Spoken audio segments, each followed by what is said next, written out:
What's up, everybody? Hello, hello, hello. It is Friday night, and I'm betting that whoever's watching is probably have no plans because we're still in quarantine. So you're hanging out with me, which is awesome. Thank you so much. I appreciate it. I hope you got your drink because the bar is now open, and we're gonna do some Q&A tonight. We got a little theme that's going tonight. I have my specialty. Boom.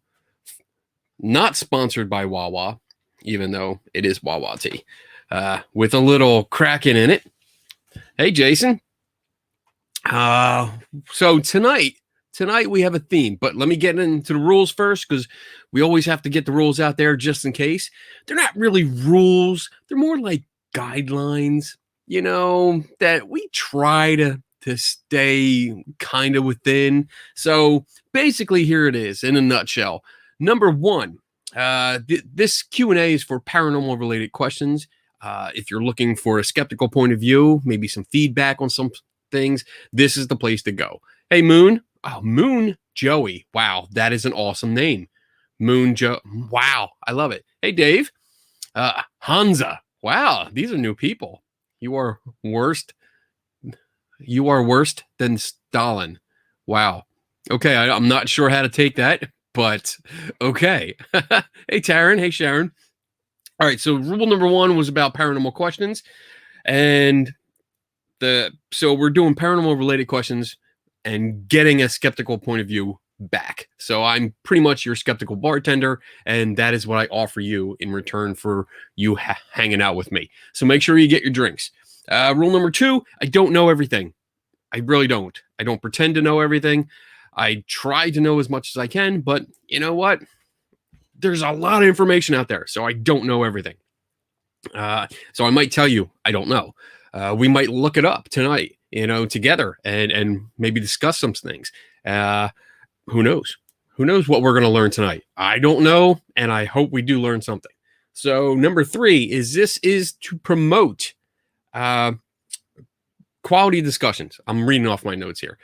Quality discussions to get people talking from the skeptical side, from the paranormal side. This, get everyone together and talk in a friendly, casual atmosphere with alcohol.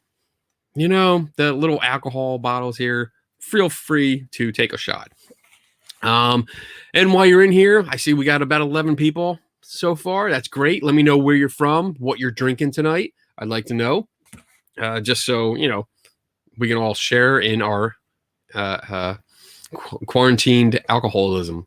So, with that said, I'm going to take some questions. If you have questions, please put them in the chat room. I can read them. If this is shared on another page, I'm broadcasting to WLFA DB Radio Network, and I'm also broadcasting onto my I Am Kenny Biddle Facebook page. So if you're commenting on a different page that might have shared it by now, then make sure you come over to those two pages, and then it should pop up in my news feed, in my comment feed. So, drinking Dragon's Milk tonight. I have had that, Dave. I've had that. It's like a beer lager, right? It's beer. I've had that. It's pretty good. It's pretty good. Let's see. I think you're an alien and know it all. No. I'm not going to share on the brews page. I'm going to share. Oh, good. Cool. Share. I'm going to share this too. I'm going to refresh my page here on the side and do the totally unprofessional thing and, do stuff on the side screen while I'm broadcasting live, because that's how podcasters do it, right? So I don't know why I'm laughing. It's not that funny. It really is. So put up your questions and we'll get to it. The theme tonight is gadgets, ghost hunting gadgets.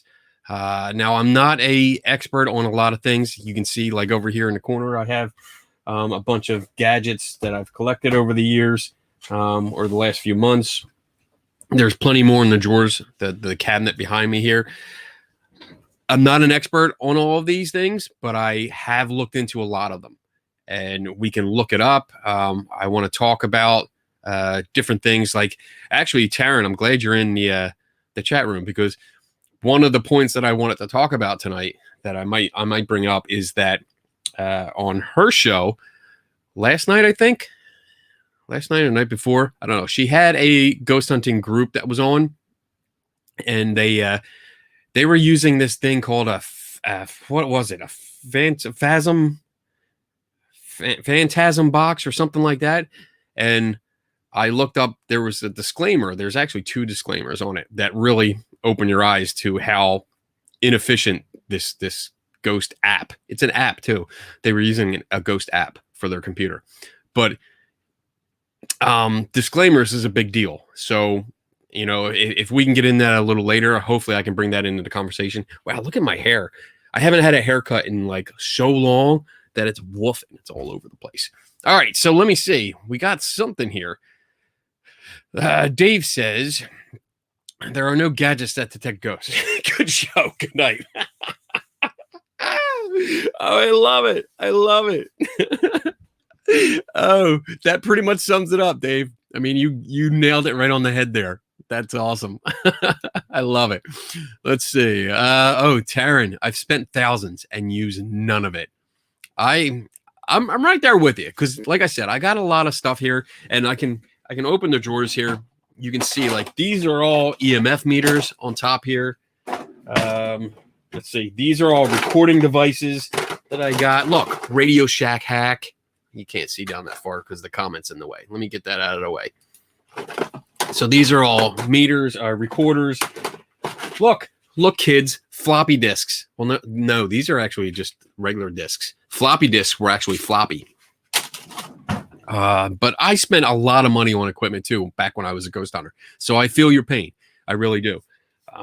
I thought the stuff worked. I believed the marketing hype, and that was a big ding. A big thing. Like it was marketed towards us as, hey, this does this does that, and we've tested it, and we've done this and that, and all this hype, this advertising lingo that went with it, and you just took it and said, oh shit, this must work. They charge a lot of money.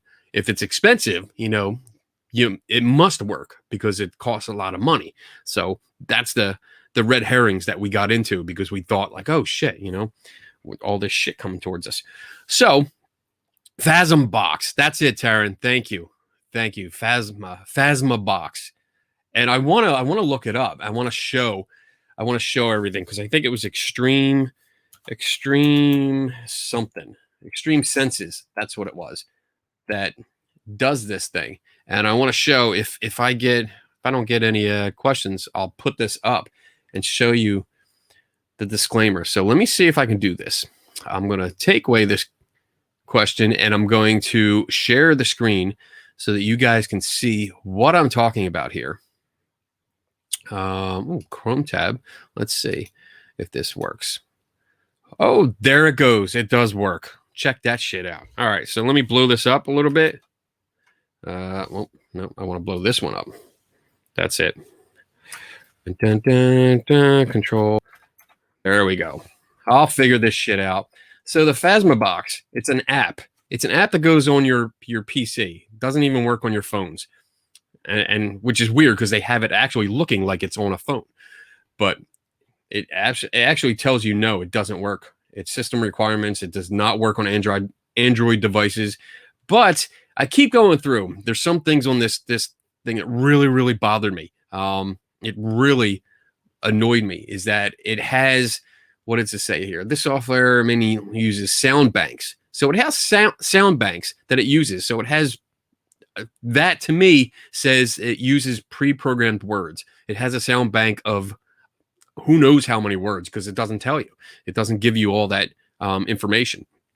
But in addition to sound banks, which, I mean, we can just talk about that for a second because sound banks means they put the words in there.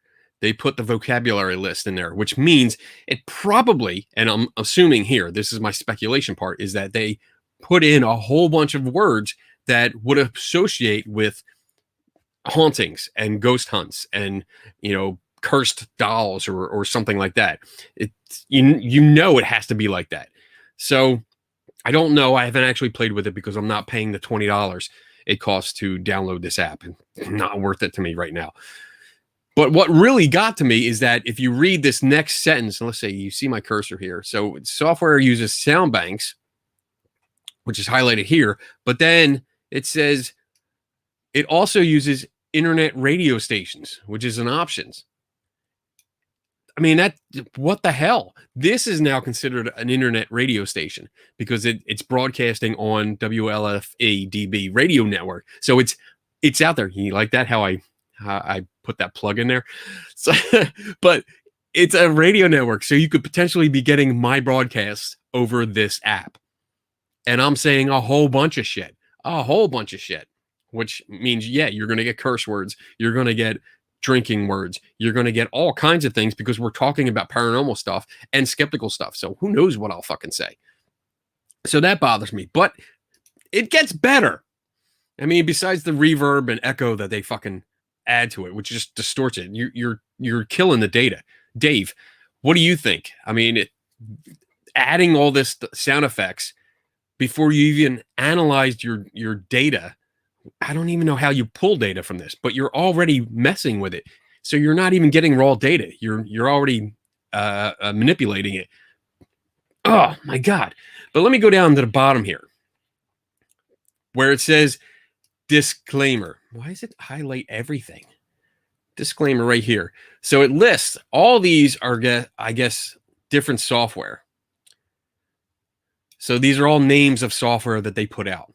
So X Paranormal Spirit Radio, Phasma Communicator, Spirit Talk Communication.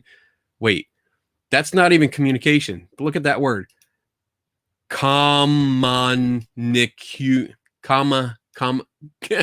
think they meant communication, but they spelled it really, really wrong. Spectracom, Phasma Box, which is what we're talking about, and all these things. It says, or any other software we offer does not guarantee to detect ghosts, nor does its name imply that they exist, but it might, and they might. However, your interaction, emotional state, belief system may be important factors in how you interpret unusual events. These software might be a useful tool to some people and amusing toys to other. Here's the kicker. You ready for it? These software should be used for entertainment only. Holy shit. Let me blow that up a little bit more for you. Check that. That's right on their site. So this is the small print that you should always look for in these things. Dave, I love Dave, like crap. Yeah, exactly, Dave. Exactly. So I'm gonna put this away. Well, you know what? The second one, let me see. Wait, I wanted to go to their facts page and show you this too, because this is important.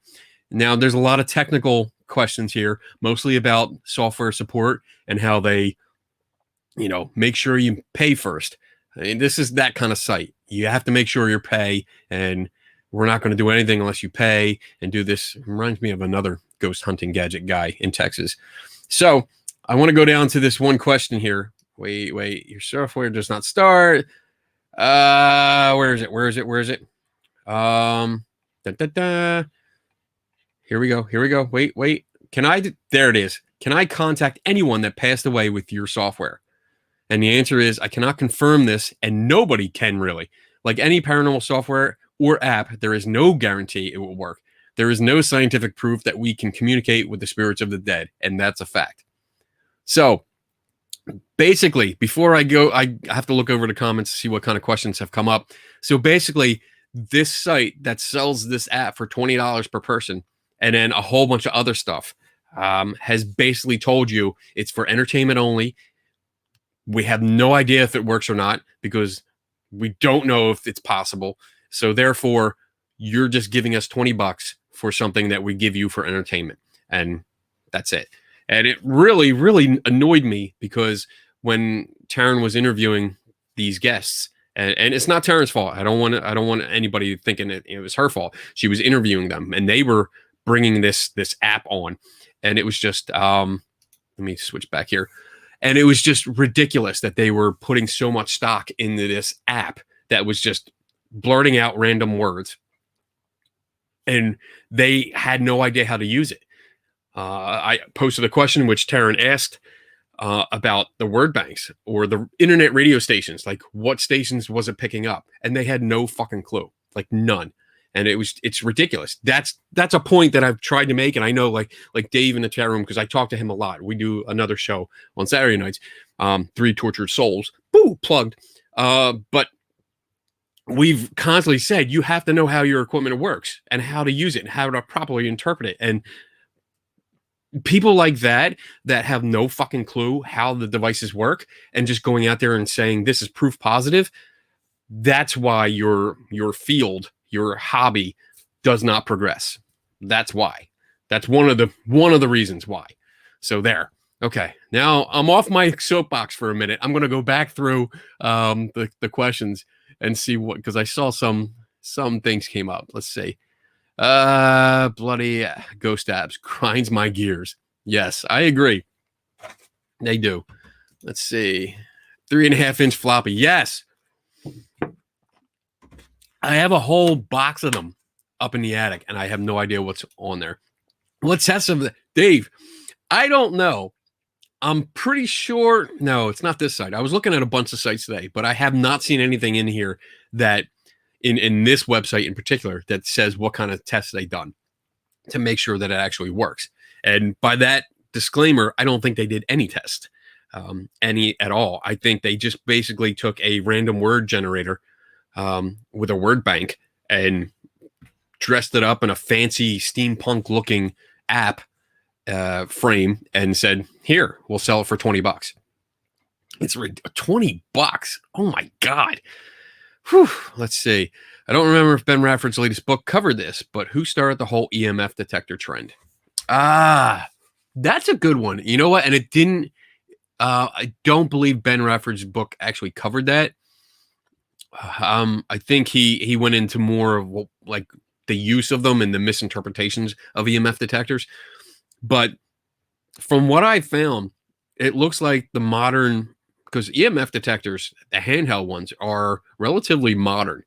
And I think the first patents that I found, because I started looking into this, the first patents for handheld EMF meters were in the late 80s, I think.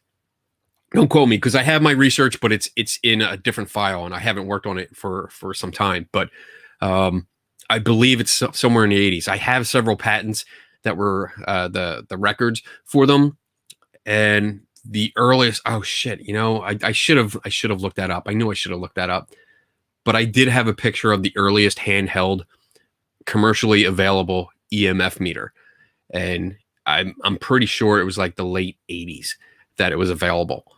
But when it crossed over into paranormal ghost hunting stuff, I'm not sure. I really think I think it was just a cheap tool that was easy to use. So I haven't found a source yet, so I don't want to speculate yet, but that's my answer so far. So good question. Let's see, Taryn, I got to say the only thing that actually intrigues me is what is the trifield meter, the older ones, and a full spectrum camera. I love the pics it takes during the day. Wow. So Taryn, this is actually a good topic. Let me see how, oh, wow, I'm like way behind on question. So the trifield meter ones, the older ones, I have those. I have two of those. One actually came from a friend. So I have both of these models. Let me get them. Wow, the light's bright. So I have the natural and the regular, and I've used both of them. I played with both of them. I have been able to affect both of them with two-way radios. But yeah, so even the natural one, I've been able to make the needle jump underneath a floor away. Like I placed them on the floor in my living room and gone down in the basement and keyed up a microphone, and the needles have gone back and forth. So problems with those. And then the full spectrum cameras, I just put out a video not too long ago about them. They don't really, I get what you're saying, because they see more of the infrared light, and it's cool. I converted this camera. Wait, is this one? Yeah. So I converted this camera into the quote unquote full spectrum camera. So I took out the IR cut filter on this. So now I can take pictures during the day and at night, but I have use of more of the sensor, and it almost doubles the wavelength.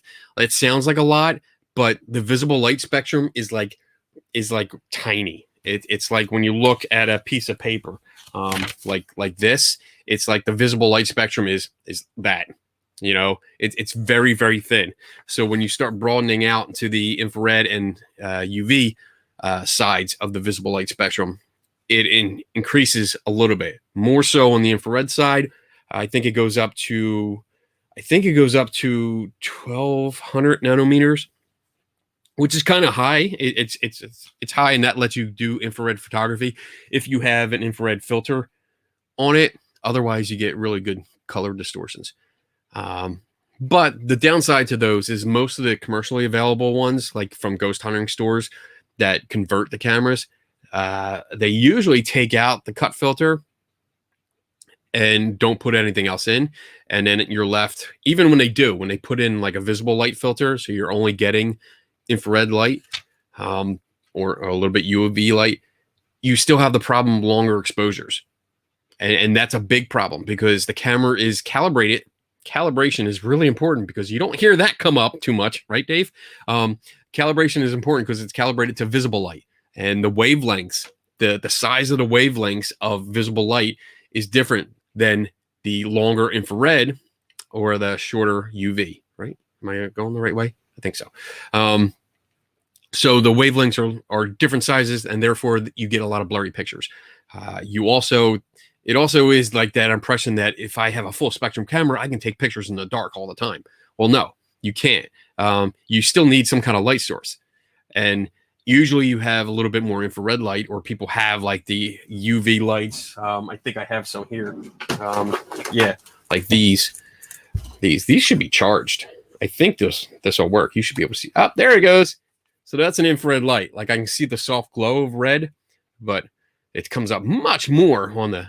Wow, that's cool. Look at that. Wee. But yeah, those wavelengths are different, and therefore you still need light to light up the area. And because cameras are calibrated for visible light, even if you're using infrared light, you're still going to get longer exposures because it's not seeing the light that it wants to. So good question. Good statement. Let's see. What's up, hot stuff? I know you're talking to me, Megan. All right, let me see if I can catch up on some of these. Let's see. Assume I like that, Tom. Hey, Juan Tom. Nice to see you. Do you ever list all the possible words it can produce? You know what? That's a good question. I've never seen it. I've never seen the entire word bank for anything. I know that there's like the Ovilus had a word bank. I know that I think the Puck had a word bank, and then these like apps, they have word banks, but I've never seen an actual list. So I don't know if there is one or if they would ever release one, because like that would actually be cool. Like if it was only programmed for 10 words and then it spit out 10 or 15 other words that weren't programmed into it, that would be more impressive to me. But you don't see that, and I have never seen a list. So if there is a list, please let me know, but I haven't seen one. Hey Vicky, your take on orbs on a home security cameras. So orbs, I don't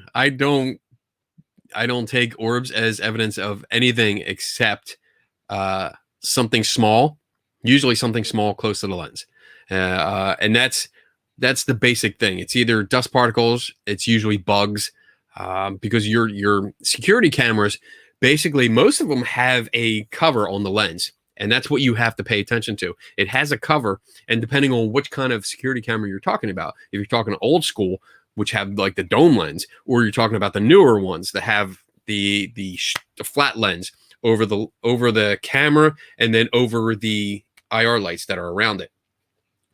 Just because there's a break doesn't mean that you're not going to get light reflected off of it too. I want to point that out. But usually it's like a bug, a very small bug that's crawling across the lens, and you get that weird orb look. Dust particles that get too close, other bugs, snow, rain, those are usually what you get. You have to look at each one differently. Most of they are the most common answers, really. There's not much more to say about orbs because they are out of focus objects. And that's it. There is something there. It's just out of focus. Sometimes it can be a far off light, but when you're talking security cameras, it's a stationary camera and it's usually looking at the same place all the time, and it's got a fixed focus. So yeah, I would say most of the time it's probably bugs, snow, rain, mostly bugs, sometimes dust. Once in a while, spider webs, cobwebs. Those are big because sometimes a strand will break away from the normal web and actually go in front of the camera, and it'll reflect that IR light back at the camera, and you'll see like this weird thing, and it looks like it's motion, like I just saw recently that was going back and forth like this, but you only saw 2 points of light, and they couldn't figure it out. They actually thought it was a UFO that was in a field, but it turned out that it was a spider web, the remnants of a spider web that was hanging down and just gently blowing in the wind currents. That's it. So not much more to say about orbs. I don't like orbs. Yeah, but good question. Thank you. I appreciate that. I want to know this.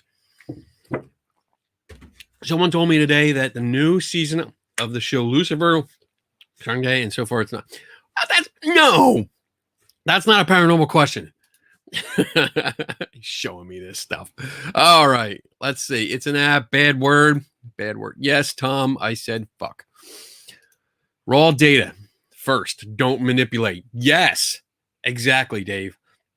When you see all this stuff, even the not even the apps, just the apps. It's the I don't know what they call these boxes that have the pedals, the reverb pedals on it, and like you get all this weirdness that comes out.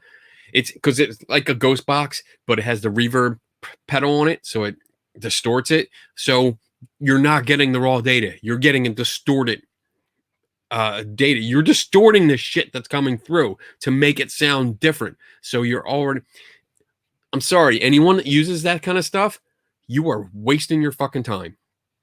And if you bring it to me, you're wasting my fucking time. I don't even bother with that kind of stuff because it's a waste of, oh my God, it's such a waste of time.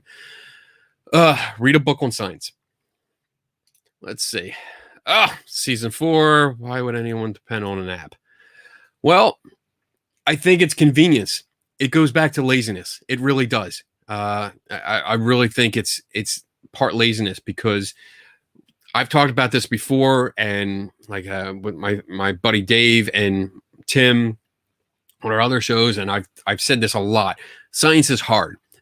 Doing real science is really, really hard. It's long. It's sometimes boring as fuck, but it's also hard. There's a lot of research involved. There's a lot of testing. There's a lot of making sure you're doing the right thing, consulting others to make sure that they're getting their point of view and making sure you're not screwing up and don't see it. There is so much involved. So I think with ghost hunters and any other enthusiast that's out there as a hobby, having stuff on your phone is just easy. That's what it comes down to.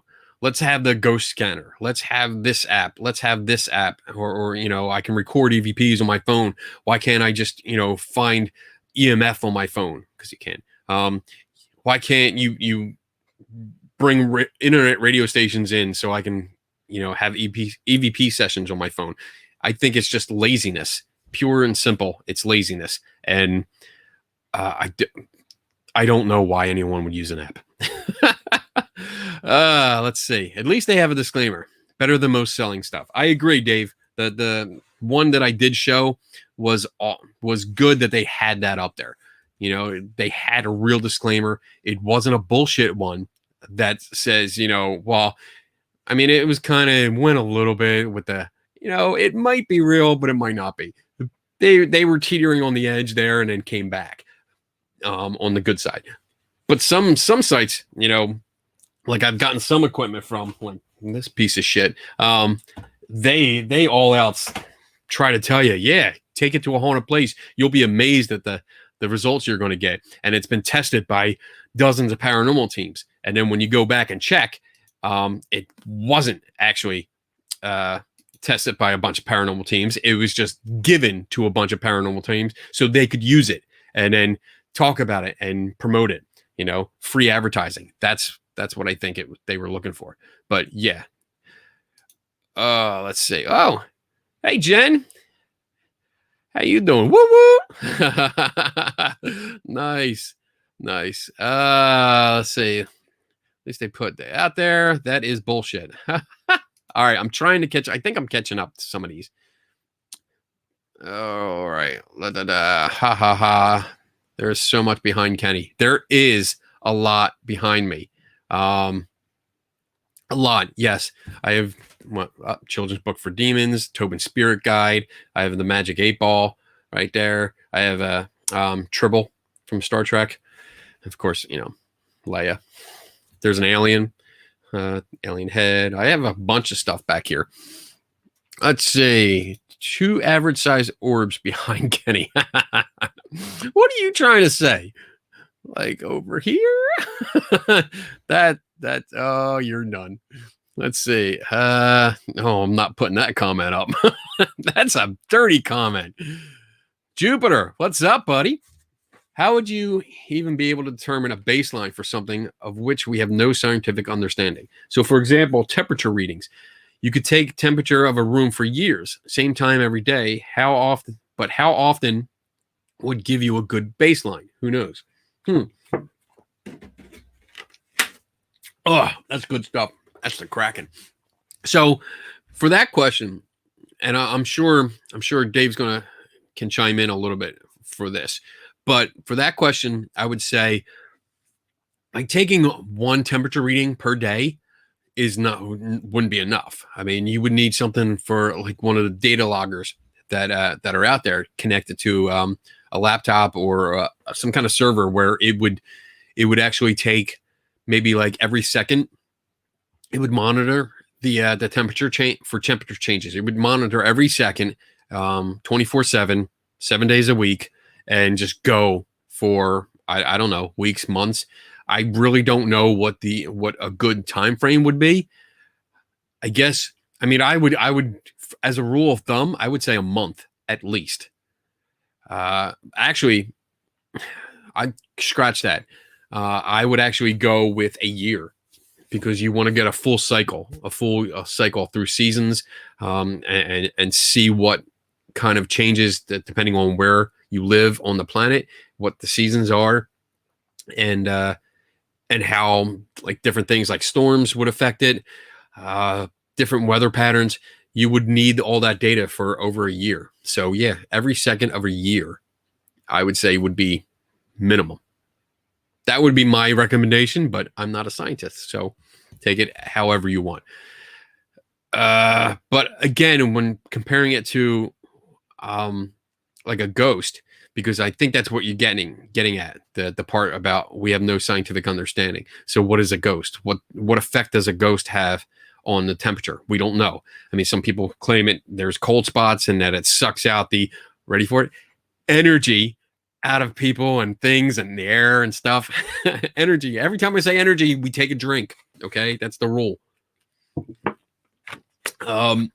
So cold spots, hot spots are thing too. I've heard about, but without proper controls, without a knowing what can change the temperature in that environment that you're testing, then you don't know. You absolutely don't know what would cause a temperature change.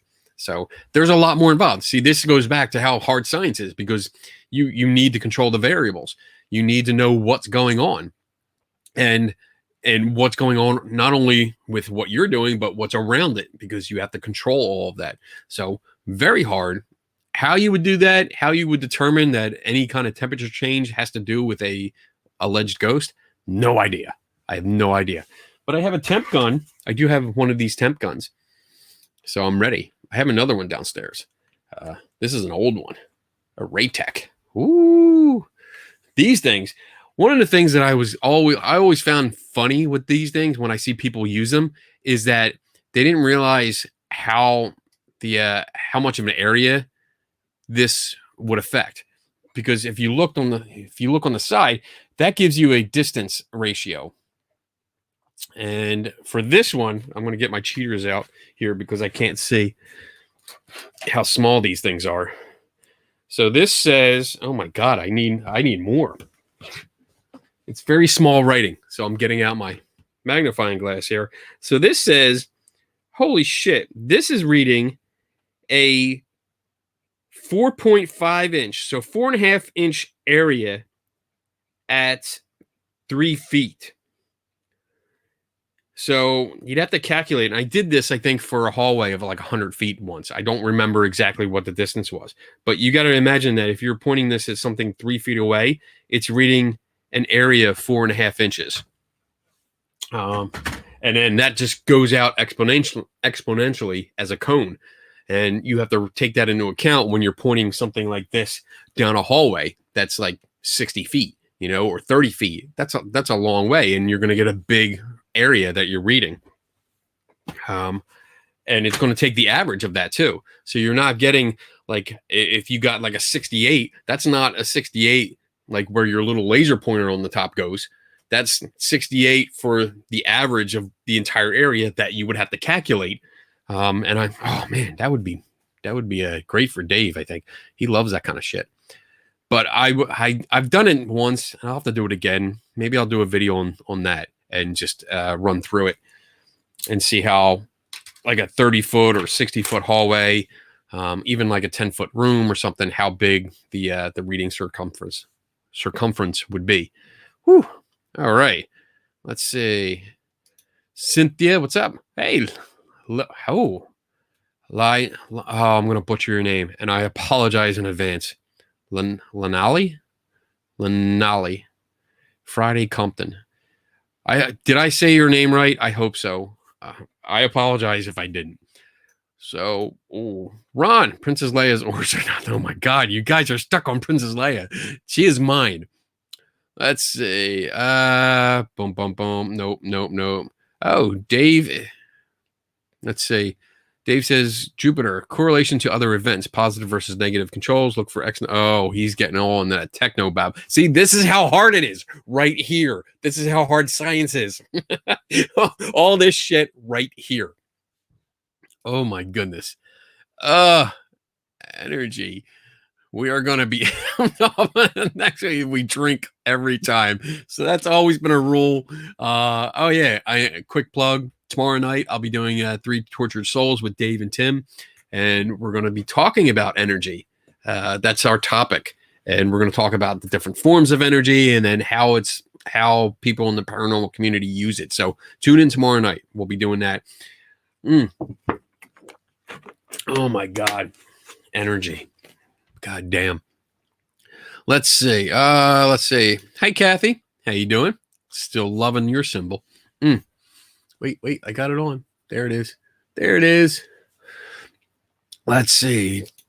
Do not use a non-contact thermometer for paranormal investigation. Why not, Dave? Would you like to come on and talk about that a little bit? I can bring you on if you're not too drunk. Let me know. I'd like you to come on and give your thoughts on that, because I feel the same way. I agree, but I'd like to hear your thoughts. Let's see. Lanell. Okay. Lanell. Awesome. Thank you for joining us.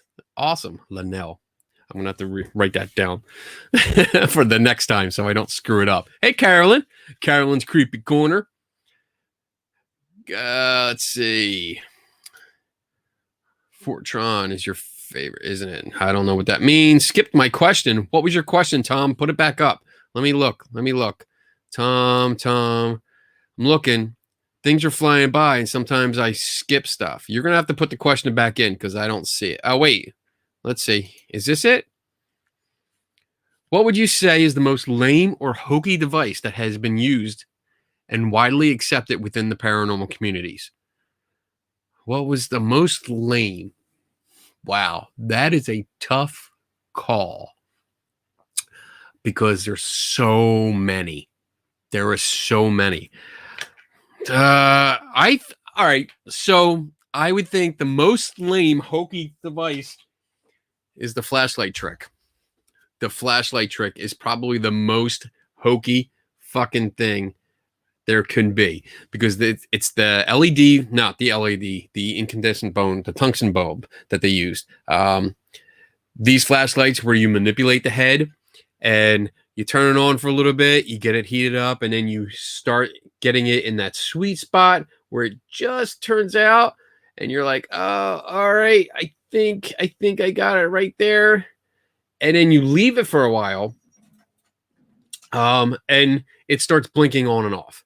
And there's a full video. I have a video up which actually references a very well done, much better video on the entire background and science of this thing, of how it works, heat expansion, contraction. It goes into everything with animations and stuff, and it's really good and detailed. I've watched it 100 times, but this is probably the most lame thing. And I still see fucking teams using this thing. They set this up and they ask it questions like they're talking to a ghost, and they wait for it to blink. And it's really funny to watch, because sometimes they do, let me see if I can set this up. I'm not sure if I'm doing it on the right way here, but I'm going to set this up and see if it turns out. Put it up there, see if it stops. Come on, don't fall down. Come on, this is live. All right, let's see if that turns out. Let me know if it does.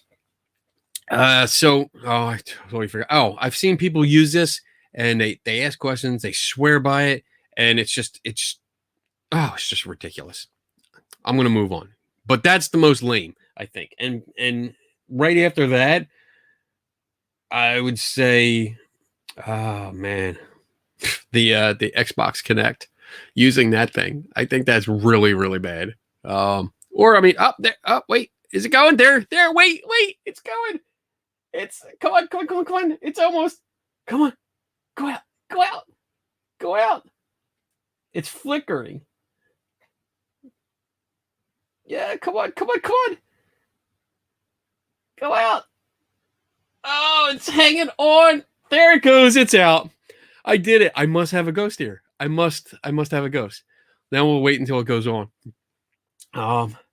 So yeah, the Xbox Connect or these things. This is another lame tool. Very, very fucking lame.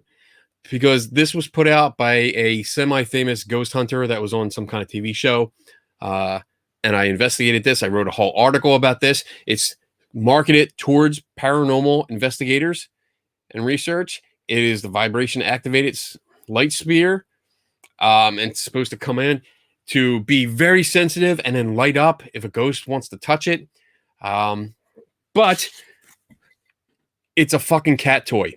That's right. It's a fucking cat toy. It's the same fucking thing. Same exact thing. Just a different package. In the article that I wrote for Skeptical Inquirer, I actually dug into it and found out the manufacturer of this is the same manufacturer of this, where you go in and you just order a different fucking card. That's it. And it's the same thing. So all they did was replace this card that's in the plastic, and they sell it as a cat toy. So you can get this. I'll take it out and show you what it does. Maybe. Come on, get up. Ah! Oh shit! There it goes. So hold it up. Let me turn the light out here so you can see it. So I hold it up. There it goes. It lights up. But here's the thing. Like, this one in this package cost 3 times the price of this one, which does the same fucking thing. Same thing. Let me see if I can. Does this? Oh, there it goes. It still works. Or if you wanted to, you could go to Rite Aid and get one of these. Does the same shit. Same thing. And this cost me like 25 cents. So there you go. I forget this thing. This thing I think costs like $12 or something. Ridiculous amount. So there you go. That's lame stuff. Oh, I'm so far behind now. These are good questions. I appreciate everything, guys. This is doing good. I hope we're learning stuff together. I hope you're seeing some you're getting some insight into this. I'm going to keep going. We got over an hour to go, which is great. And we're up at 18 people. I love it. Let's see. The Ghost Radar app. Oh my God, that thing fucking sucks. Like ding ding, showing you where ghosts are. Yeah. Let's see. What basic steps would you take to test any of this equipment? Controls, correlation versus I guess, this really comes down. I don't know if this was towards me or if you're having your conversation with Jupiter, but basic steps to test any of this equipment. I mean, for me or for them. So I don't know how they would test it, but some of them say that they tested it. Like the Paranologies guy says he tested his shit. So I don't know what's going on there. But basically how I would test it is I basically do what they said they did. Whatever they claimed it does. Like if they say, I don't know, this, if you take this to a haunted place, what did I do? Wait a minute. I took this thing and then the periscope, I took that to an alleged haunted location, which is what they did. Because I guess the basic testing, the basic idea is to follow through with their claims. What happened? I'm sorry, I'm getting distracted because I'm hearing like a grinding noise and I just realized it's raining out. So now that I know what it is. So basically the claim was that if you take this, and I started taking it apart.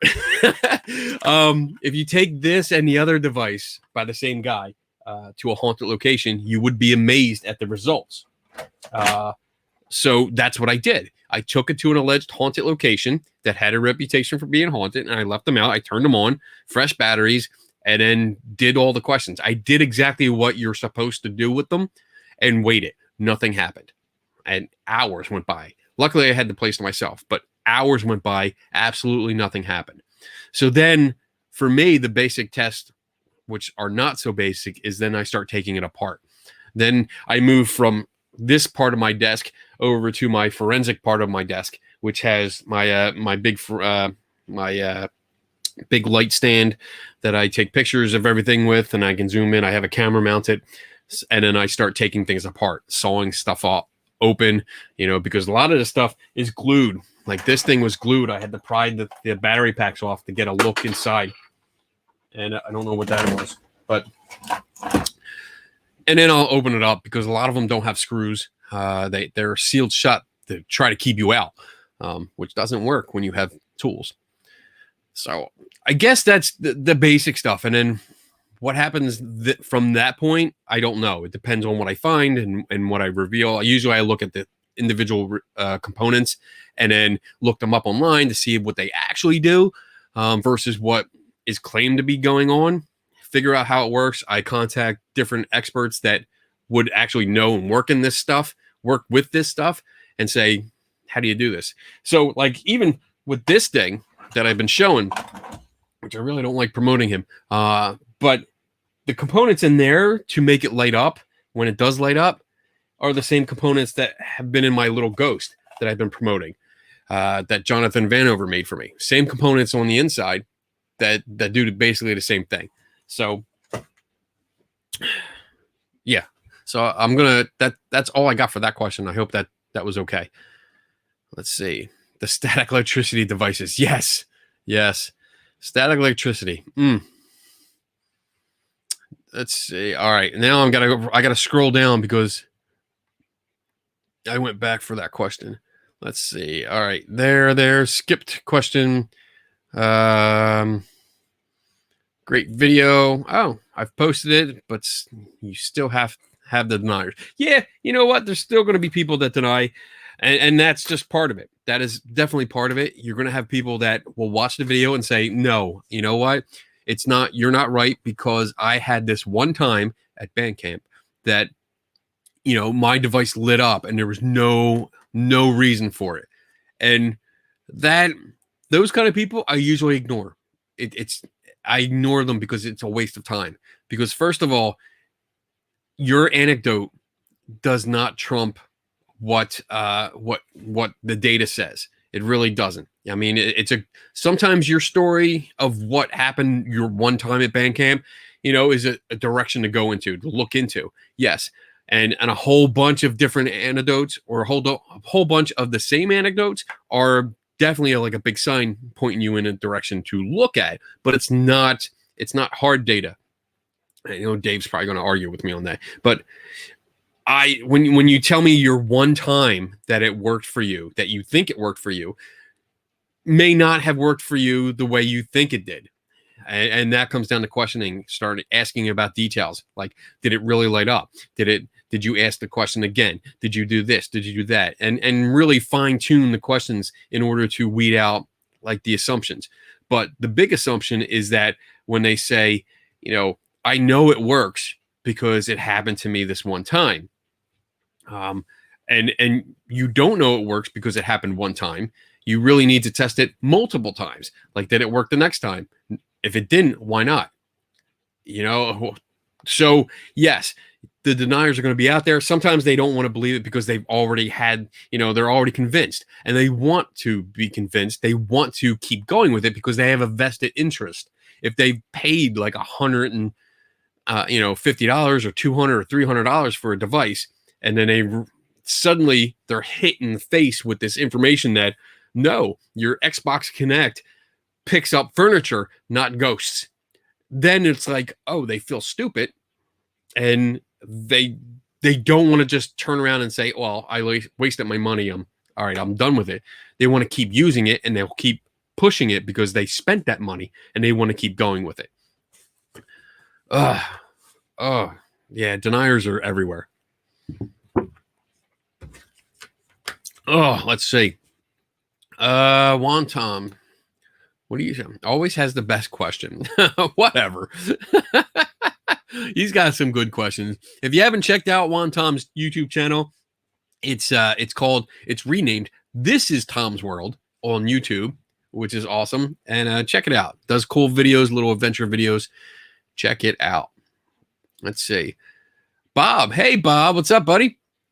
I assume that when the ghost hunters run their live shows, they either run in a tape delay to make sure their variations, pieces of equipment, triggers quickly. Otherwise, they just move on to something else, or they just preset their equipment to go off at certain times. It really depends on the show. I want to put this down because it takes up. It really depends on the show. The live shows, it depends on if they're live. Like the last live Ghost Adventure show was not live. Well, it was half live, not even half. They had it live at like Zach's museum, but the investigation that they hyped at the Conjuring House was pre-recorded. So there was not a live investigation. They were just walking around like during the commercials, like right before the commercial, right after the commercials.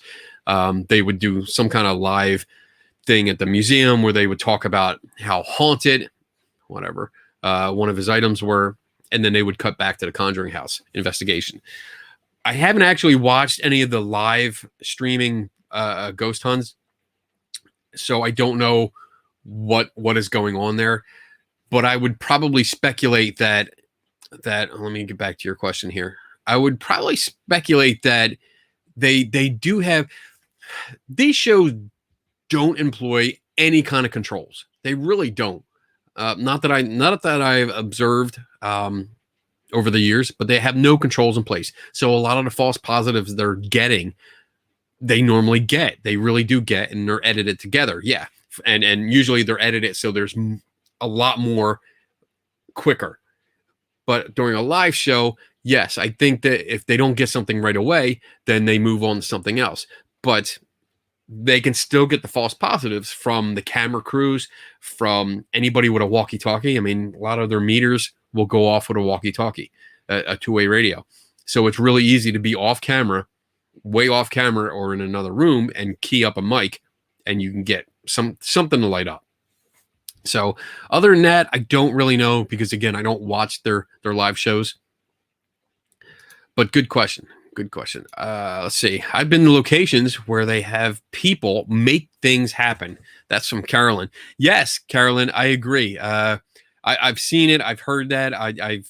I'm friends with several people that have worked either behind the scenes or on the production crew, the editing crew. And yes, make things happen? Absolutely, they do. I couldn't tell you really which ones. I mean, I have my thoughts. I have my own opinions on which ones do it and when they do it. But that's it sucks. I mean, it really does.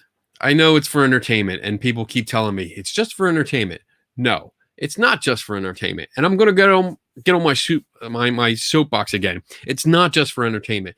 It could put that disclaimer out, but you know what? It's being billed and advertised as reality television. You have hundreds, if not thousands, of groups of ghost hunters that are around the world that look at these TV shows and emulate them. They replicate what they do on the TV shows because they think it's reality. And that's really how you hunt ghosts. That's really how you investigate claims. So it's not for entertainment only. It's they're putting it out there as something real. The para celebs that are on these shows, they think it's real, or they at least make it seem like they're doing real stuff. And when you talk to them, yeah, they're fully committed to it. But are they doing real science? Fuck no, they're not. Are they getting real results? Fuck no, they're not. Do they know how to use the equipment properly? Fuck no, they do not. Not at all. No. So there you go. Coming off my soapbox again, and I will return to the questions. Let's see. Dave, the main question people should ask is, why am I using this piece of equipment? Or what reports and experiences or the scientific literature would lead you to use that piece of equipment? They are great questions. They are really great questions. I totally agree. You need to ask why you're using it. Are you using it because you saw somebody else on TV using it? Are you using it because some other ghost hunting group has it and it's like the latest, greatest thing? Maybe you should look deeper and say, why? You know, are they testing it? Does the website that's selling that stuff says it's been tested by ghost hunters around the world? Who? And that's one of the things. The one article I did on the what is it? The Periscope. I did an article on that because I looked into it, and one of the key things that I zeroed in on was that on the website selling it, they clearly stated that it was tested by all of these paranormal groups. And I went through every one of them, and I there was a long list, and I went through every single one of them. A lot of them were defunct. They no longer existed. And all the others, nobody listed any data, not one of them. And we're talking like 80 some groups that were listed. I forget the number. You can look on the Skeptical Inquirer under my name and see the article, and it'll have the numbers there. But not one of them listed data on it. So no one fucking tested it at all. And there was no data. There was no report. There was no literature to read about this device. There was nothing as it pertained to ghosts. I want to put that in there just in case. But yeah, Dave's right. I mean, what would lead you to use that piece of equipment? You really have to think this through before you buy, especially because of the prices. The fucking prices are ridiculous. Let's see. You are really setting the precedent on what devices should not be. Oh, the precedents. I think that's what you meant. On what devices should not be used when we finally get to Selma with the paranormal brew. Well, you know what? Like Taryn did mention earlier that they don't use equipment. I think some of them do. I don't know. I don't remember. Last time I was there with them. A lot of people were using equipment, but I think it was because it was a pay to play event, so people were paying to ghost hunt, and I happened to pay so I could be that guy that pissed everyone off with his logic and reason and science shit. So, but yeah, don't use any gadgets. Precedents. Oh, he's correcting himself. That's great. All right. So, okay, wait a minute. Let me see. I am drinking. I know, a big surprise. Yeah, you are drinking. Nope. I did not see the video. All right, Jen. How you doing? Jen, you have that profile picture is awesome. That is so cool. I love it. I love it. Stay Puft Marshmallow Man. So Kenny, she says, what are your thoughts on how people use, and that's in capital, use equipment in general without knowing too much about how it works? What I'm trying to speak here. What recommendations would you give to these people before attempting to use it in a real world situation? All right. Good. Great questions. Thanks, Jen. So what are my thoughts on how people use equipment in general without knowing too much about how it works? I I have this thing like, for me, I need to know how something works. Like my cameras, all my cameras that I use, and these are two, and there's two other on the shelf, and there's two downstairs. But all these, I need to know how these work so that I understand what pictures I'm getting. So I do understand everything. I know how the mirror lock up. I know how the sensor works, what the sensor ranges are. I know how light hits them and it charges the sensor and creates the. I know so much about this that it's almost overwhelming. We could talk for hours, and I like to do that with every piece of equipment. And I think that's important. I think you need to understand how the equipment works before you put it into use, especially in the real world situations. So if you just order something because you saw it on TV and you go out and basically like this was always a pet peeve of mine when someone would unwrap a brand new piece of equipment, take it out and start using it. And the first questions are like, all right, so you know how this works? And no, most of them say no. Or with the app that I talked about earlier, the with the ones where I had the disclaimers up, and that it said that it uses internet radio programs. And when that question was put to the user, she had no idea. Like she had no idea what radio programs that it would pick up on the internet. And to me, like that is a major fail. It's a major fail there because you don't know what's coming in. You don't know the data that's coming into your device. So how can you interpret it? How can you interpret it one way or another if you have no idea where it's drawing from? I don't think you can. So recommendations that I would give to these people before attempting to use them in real world situations. I would say research the shit out of it. Find out how it works. Look beyond what ghost hunting sites say, because a lot of them, when I do look through them, when I look for equipment, I usually find like the ghost hunting sites that sell them, and then I find the ghost hunting sites that say, well, this is the equipment that we use.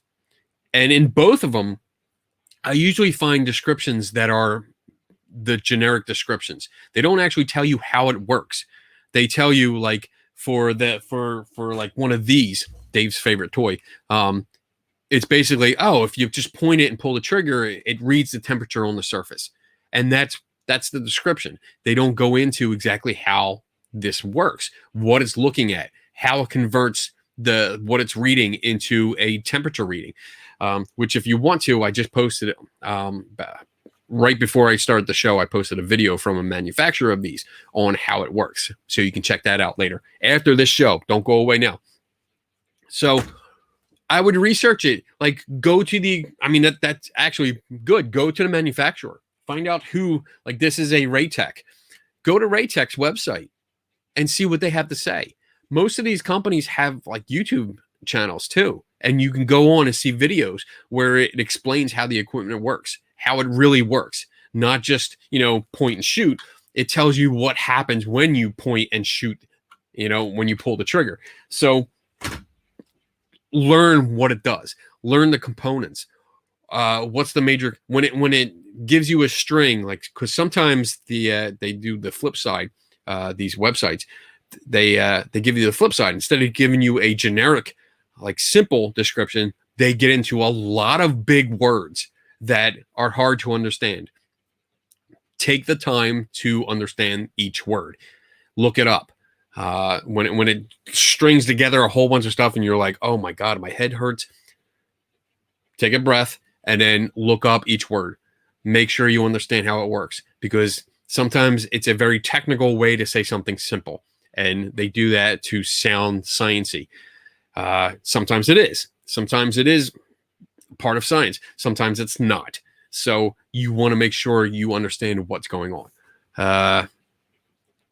and then test it. If you go so far and say, okay, I've looked through all this stuff, I know what it does, I know what the components are, I'm pretty happy with what I've read so far, then I would say get the device and then test it before you take it out and start taking the hard data from it as genuine as something to consider.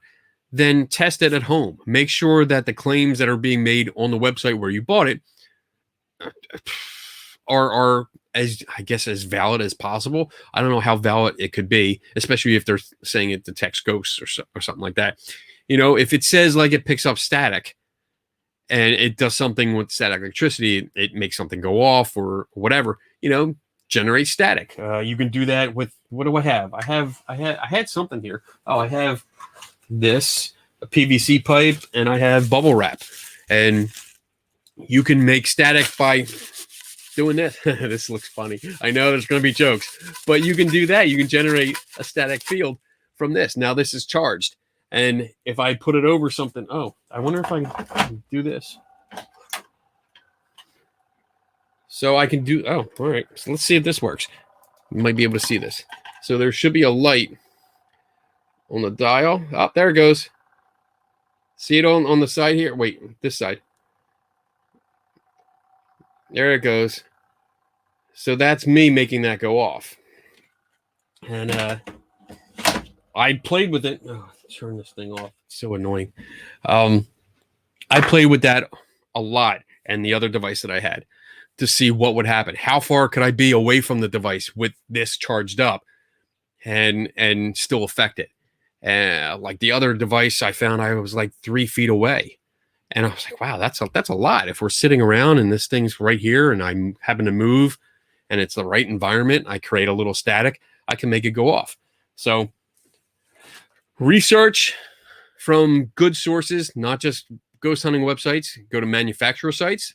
Call the manufacturer if you can. I've done that. I've called Alpha Labs and I talked to the president of Alpha Labs about the tri-field meters, which was fun. And then test it. And then reach out to other people. Reach out to knowledgeable people that understand this a little bit better. I do that all the time because I'm not as smart as, I try to make people think I am. I have to reach out to other people and get their advice. And there you go. I hope that answered your question. I really do. I know we could probably talk more about that. We could really go on and on about that because there's so much. Let's see. What is the one piece of equipment you would recommend? A notepad. That's, I know, it's probably like a simple answer and you're like, shut the fuck up, Kenny. But a notepad, that's always my first choice. A notepad so I can take notes.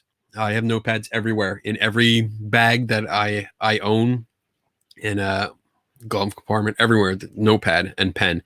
That would probably be my first choice.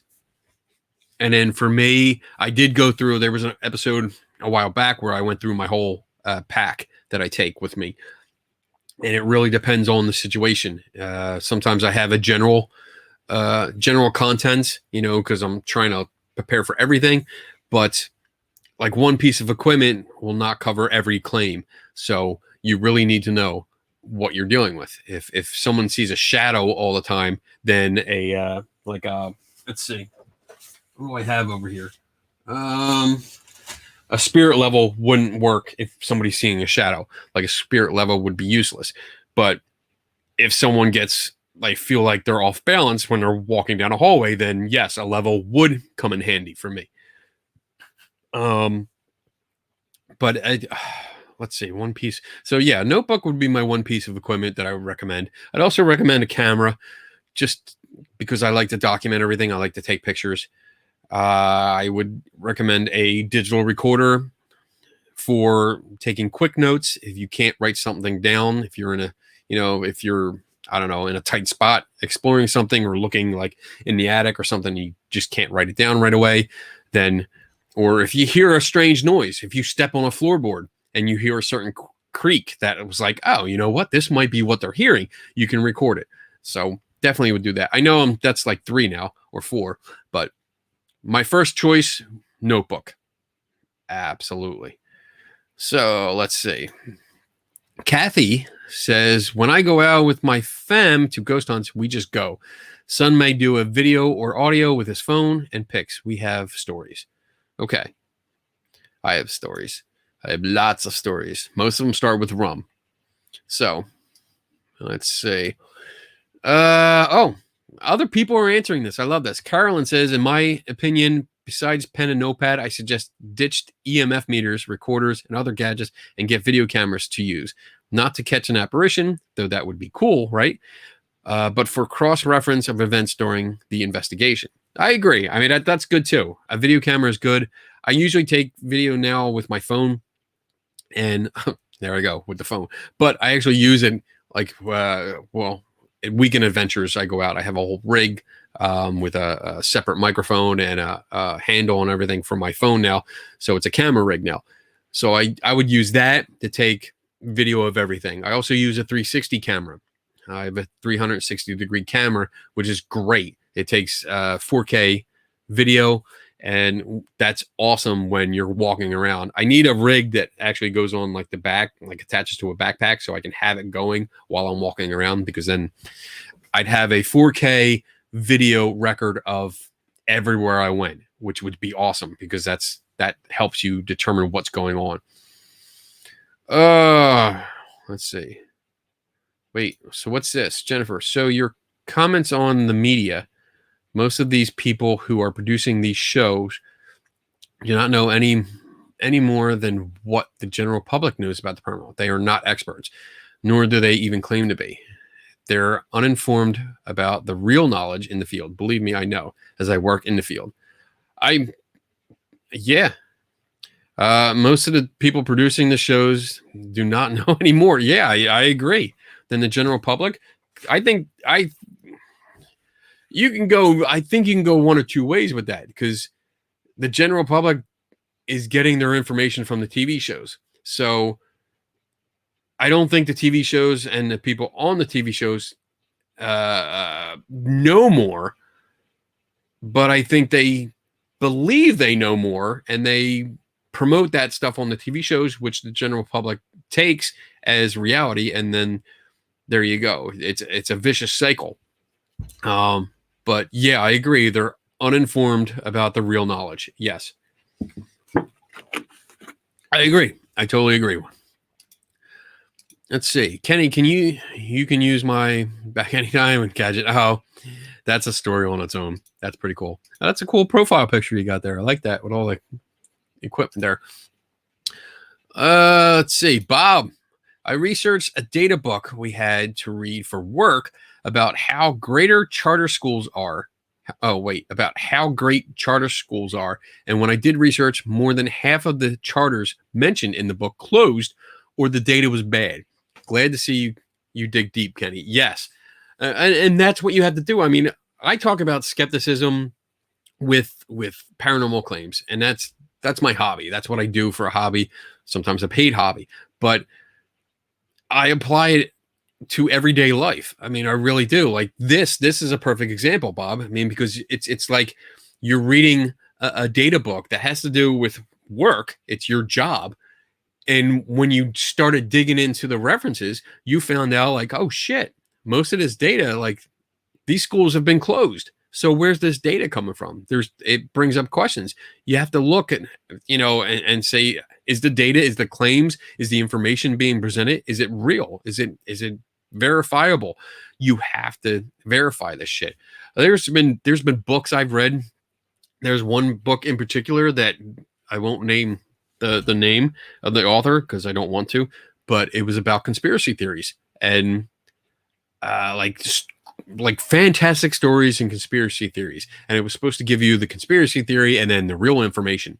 And I started looking at it, and one thing really stuck out, like, oh shit, I think I've read this before. I think I've read a few of these before. And when I really dug into it, I found out that almost every chapter in that book was plagiarized.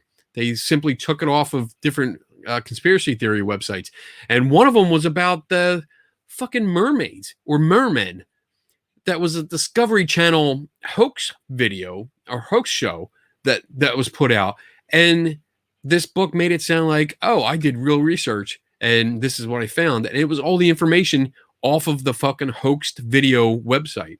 Ridiculous shit. So definitely dig deep into what you're doing. With everything. I mean, if you see any claims being made, I don't know how I know I keep repeating it, but it's so important. It's really important to look into these claims to make sure you're not getting fooled. Because I don't like seeing people waste a lot of money. And a lot of these devices that we're talking about are a waste of money. They really are. And it's a shame. I'd rather see you spend money on decent science books to help you understand how science works and controls and experimentation and how to solve mysteries. I mean, it doesn't have to be a science book to solve mysteries. One of the things, where did I put it? I had a book here that I wanted to recommend. Here it is. So I do this once in a while. I'm going to take the comment off. Great comment, or Bob. Thank you. So I'm going to recommend the book. This is an older book. I think when's it from? Let me see. This was, oh shit, I can't read anything without my glasses on. So I'm going to see. This is from 2003, first published. So it's a book of whodunits. It's more than 100 mysteries for you to solve. I love this book because it is exactly what it says. It's mysteries to solve. They're short mysteries because there's over 100, but you can see it's not like, it's usually like 2 or 3 pages per mystery. But if you read the mystery, all the clues are actually in the story. They're hidden, but you have to figure it out. You really have to dig deep. And this book, these kind of books actually help me with the critical thinking skills because it makes me look at details more. It makes me search for details. Maybe things that I wouldn't think was an important detail. This forces you to look again and say, all right, maybe that is important. Maybe I should remember that. Even something simple was like, oh, he reached for it. He used his right hand to reach for this thing and then picked it up and did this. Right hand could be a clue. It could be a major clue. So good book. If you want to pick it up, Whodunits, more than 100 things. More than 100 mysteries for you to solve. And it's by Sterling Innovation. So in case you want to find it for yourself, there it is. I don't know if it has a website, but there you go. So let's see. This is a good one. Define expert. That is good. I'm going to look it up because I want to make sure I give a kind of a decent definition because I'm not going to tell you what I'll tell you what I think. I think an expert is somebody that has been trained, educated in a certain area, whether it's a academic area or a more of a blue collar kind of thing, like a trade. Like I went to school for automotive. I went to school for automotive. I worked on cars for, oh my God, 10, 15 years. And so I was not an expert, but I was pretty good at what I did. And then I went to more training and continuously trained on more up-to-date stuff. So, and I also do photography. I have never been formally trained in photography. I've done everything from reading books and getting out there and doing it, practical experience. I've learned from other people that are professionals in the field that do this for a living. I've been able to tag along and learn with them. Does that make me an expert? I don't know. I don't think so, but I know what I'm doing, so I can give you pretty good advice. So I don't like calling myself an expert, but I'm going to give you, let's see. So dictionary. Oh, there's the flashlight. It went on again. Have you guys been watching this? Has this been blinking on and off? Because it just noticed it. Go on. Let's see. Expert, a person who has a comprehensive and authoritative knowledge of a skill. Let's see. Oh, let me read that again. A person who has a comprehensive and authoritative knowledge of or skill in a particular area. So there you go. Doesn't necessarily mean you're paid to do it, but you have a comprehensive and authoritative knowledge of it. You have a good knowledge base. You have some experience in a skill. That's what I would say an expert is. And I guess it varies because it's probably a little subjective, maybe. I don't know.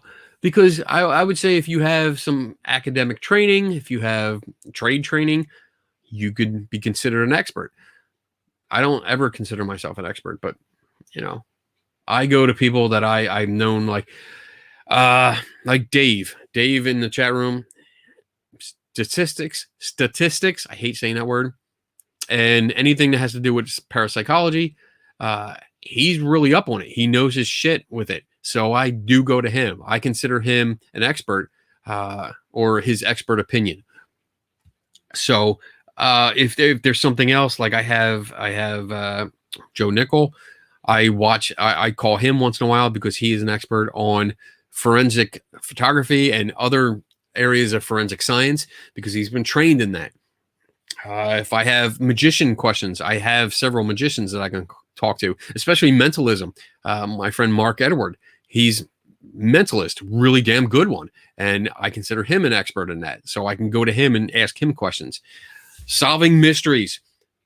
My buddy Ben Rafford, I got to give him a shout out because I learned a lot from him about solving mysteries and some of the techniques that he's used that he shared with me, which is awesome. I consider him an expert in it because he's done it for so long and he's actually solved the mysteries. So he has a skill at this. So I hope that answered your question. I don't know how much further I can go with that. So I'll move on.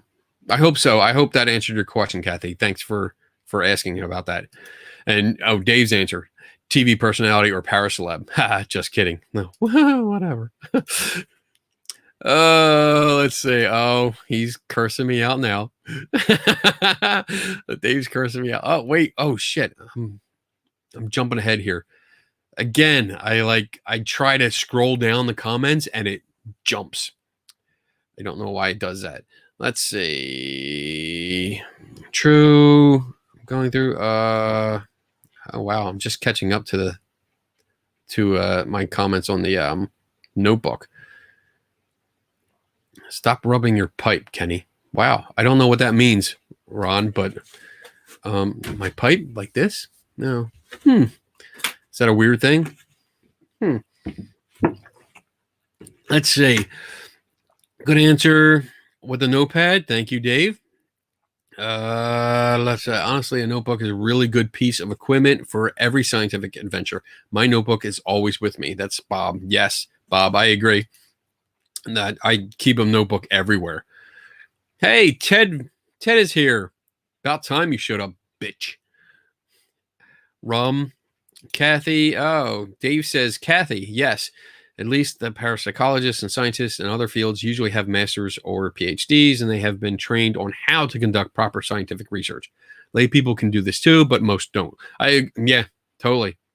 I mean, it takes a lot for so scientists. I really shouldn't comment on this because I'm not an expert on this, but yes, the people in these fields, the scientists, the parapsychologists, they have been trained in how to properly conduct scientific research. There's a lot to do with it. Again, it goes back to my earlier statement, how science is hard. It's tedious. It's boring sometimes.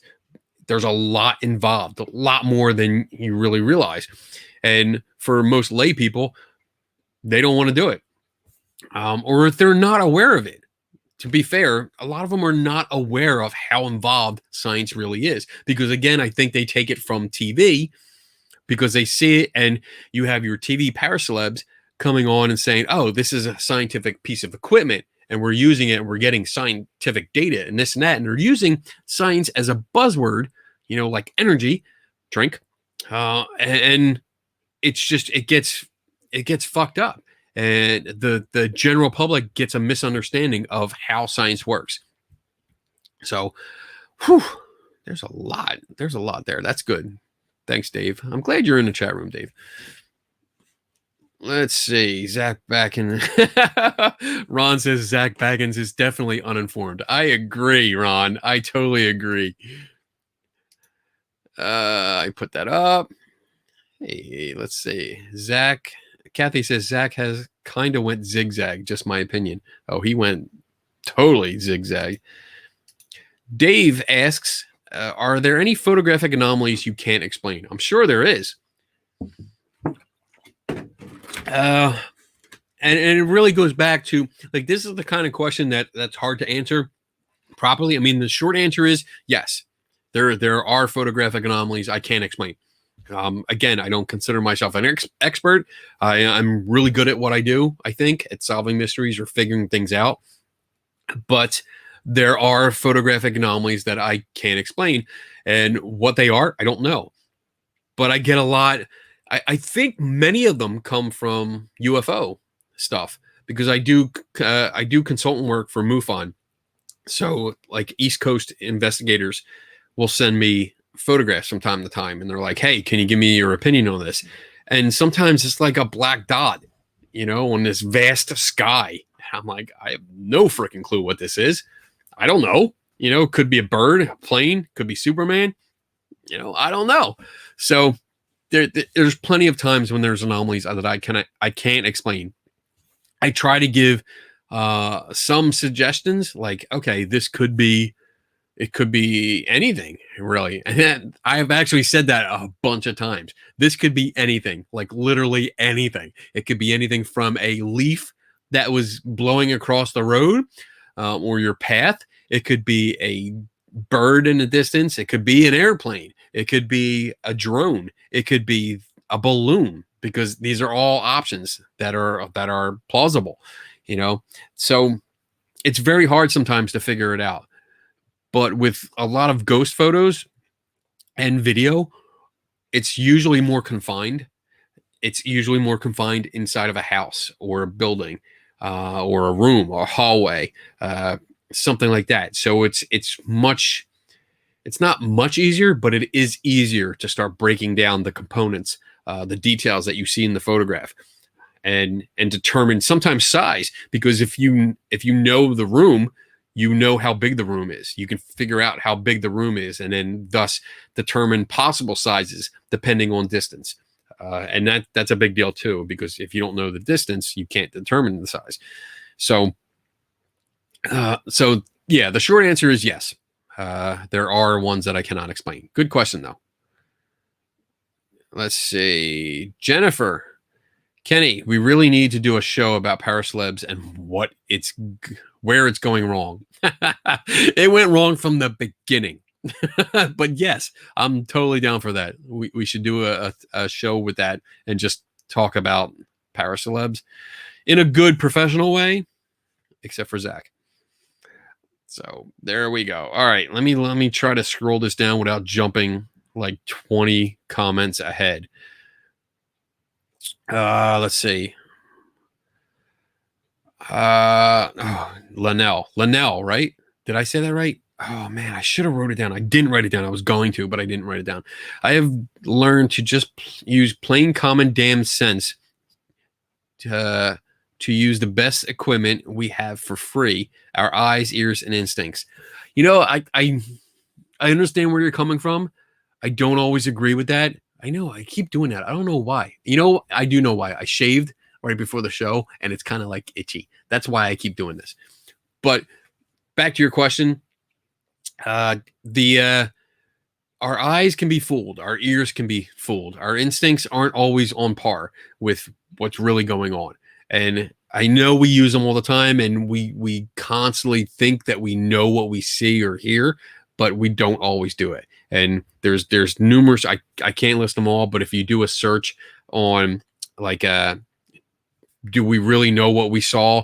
If you do a search for psychological or psychology studies on that, you'll see a lot of studies that'll come up and say, no, we don't always do it. Eyewitness accounts aren't always accurate, and most of the time they aren't accurate. because we see things through our own perspectives.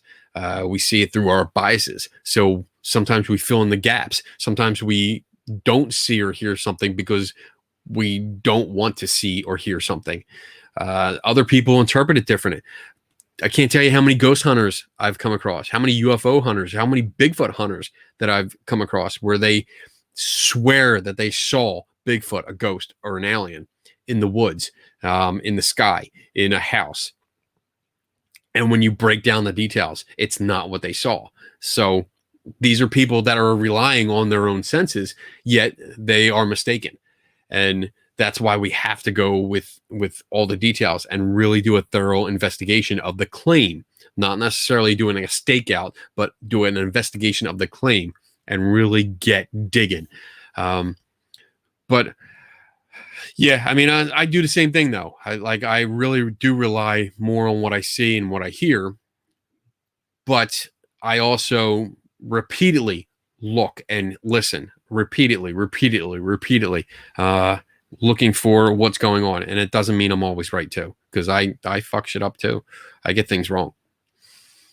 But thank you for your question, or your statement, not really a question, but see, Bob says, I am so used to Zoom meetings now that I am over here nodding my head in agreement with you. Like you can see me. Maybe I am drinking.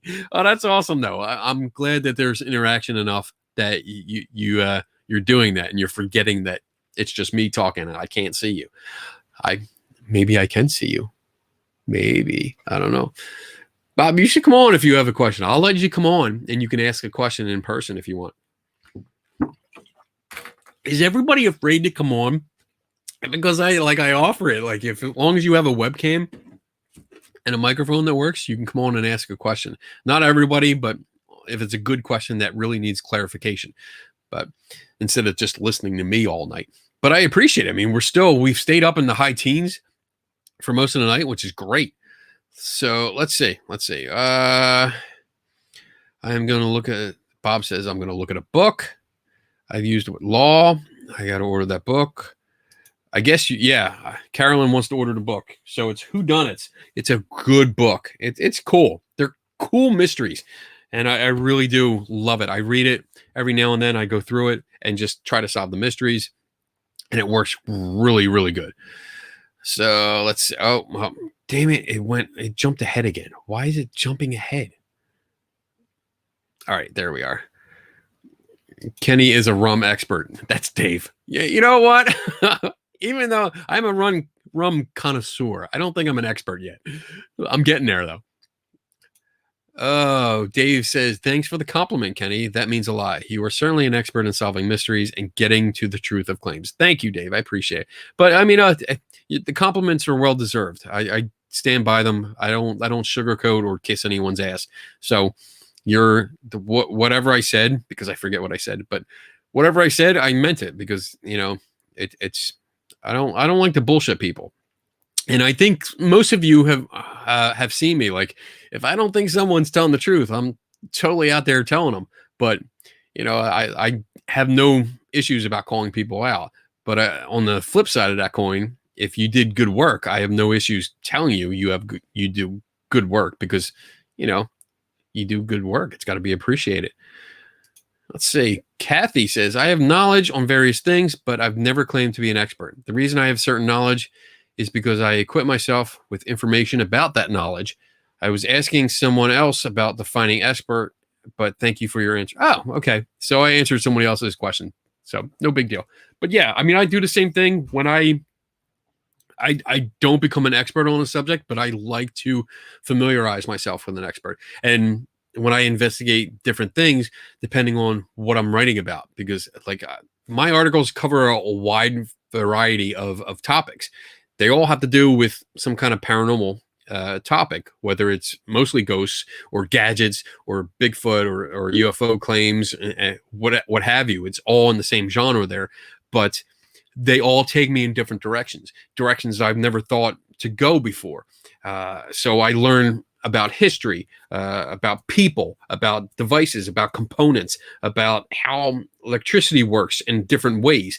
I learn about sound waves. I learn about infrared and UV waves. I learn about digital sensors, how much more they can record when you take the filter out.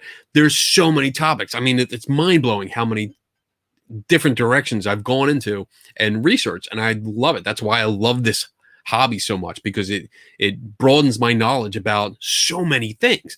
And I guess I'm just very, very passionate about learning. I mean, that's my tagline: never stop learning. It's on us. I have a sign. Here that my wife made. That's me. Never stop learning, because you can learn something every day, and it helps improve the quality of your work later. So why wouldn't you keep learning? And I think that's a big problem with the paranormal community in general. They watch some things on TV, they think they know everything, and they go stagnant. Like, they don't bother progressing. They don't bother um, enhancing themselves. And enhancing, that sounds funny. It's like take a pill and you're like enhanced. They don't bother educating themselves further, or learning more about their hobby. It's like, oh, I can watch it on TV. Oh, there's a piece of equipment. They use it. They lit it up, they put it in a room. That's what I'm going to do. And that's the extent of their research. And I'm not saying that's everyone, but unfortunately, I think it's the majority of the community that do that. And it's a shame. It really is a shame, because these people are missing out, and they are part of the problem, not the resolution. So I'll leave it at that. Wow. Let's see. Wow. Ted says, wow, I've been here 20 minutes. Drag queens on Talk with Teddy tonight. What? Drag queens. Stop pimping your show on my show, bitch. Oh, let's see. Flashlight came back on. Oh, yeah. I keep. Oh, wait. There it goes. It's going out again.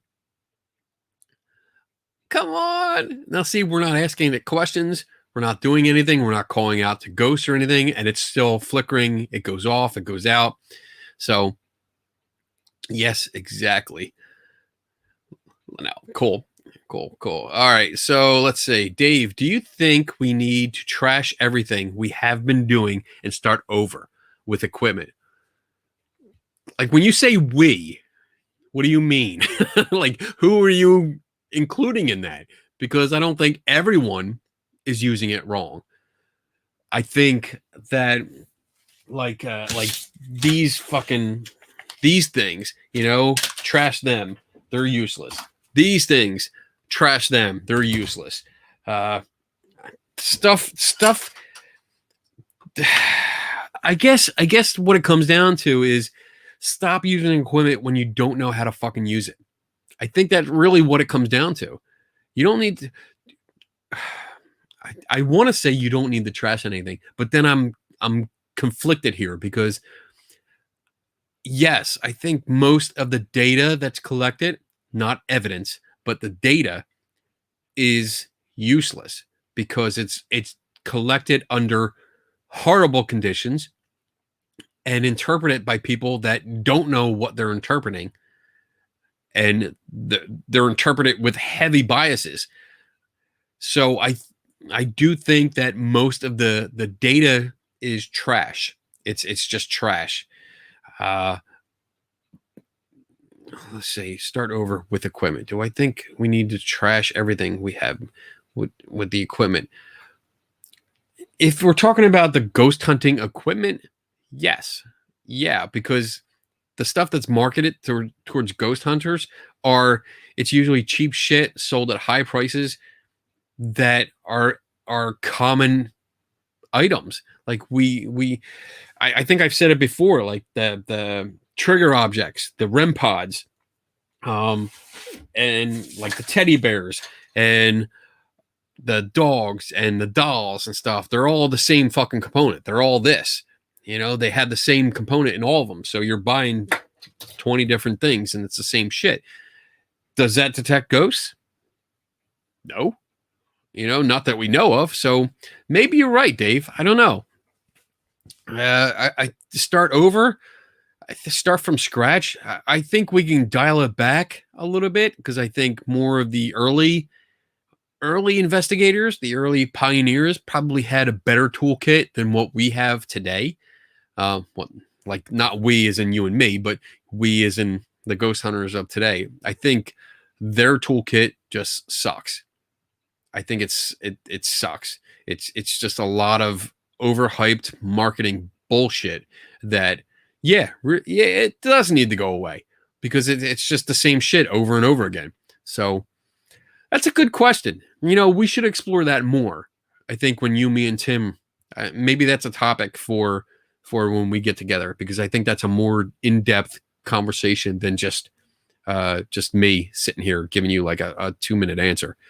So, what do you think? I wonder what you think. Let's see. Let's see. Carolyn says, Eyewitness Testimony by Elizabeth Loftus is a great book explaining how our eyes and memories. I have that book. I do have that book. I have not read through it yet, but I do have that book. I think I put it up in a show like 1 or 2 shows ago. I put it up as a book that I really wanted to get into. But Elizabeth, I had a chance to meet Elizabeth. I met her last October at SciCon in Vegas, and she was a delight. She was awesome, and she signed my book for me, and she was fun. I got to sit and talk to her for a little bit, so that was fun. I got my picture with her too. Woohoo! Bob says, one of these nights I will come on. Yes, you will. It's like 10 after 10. We got 20 minutes left. So actually like 10, 15 minutes left. Then I have to do some announcements. But stay with me. This is awesome. Let's see. Can anyone come on except Tom? Because Tom can't even write anymore. He's so drunk. Jennifer, learning is the only way. That's right. It's like the Highlander thing. Learning. There can only be one. And that's what it is. Learning. Kathy says, so here's a dangerous question. If we can't trust our senses while doing ghost stuff, then why do any of it anyway? Well, you know what? It's not exactly that you can't trust your senses.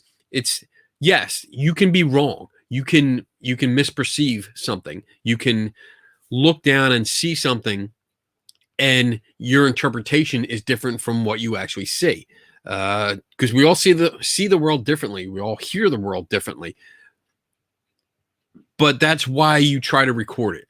So I guess that's the thing. Not only do you want to see it, you want to take a second and say, all right, what am I looking at? Did I record it? Did I have a video going? Did I take pictures? Did I have an audio recorder? And let's really look at the data that we collect, not interpret it as evidence before it's evidence. Look at your thoughts, write down what you experienced, and then go back and investigate it. Like, how can I let me think about this. If you see like a shadow down the end of the hall, and I probably used this scenario before, but if you see a shadow down the end of the hall, some people might interpret that as a shadow figure.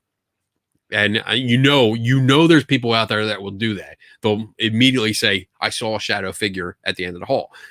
But what you did see, when you break it down and take a breath and say, what did I really see?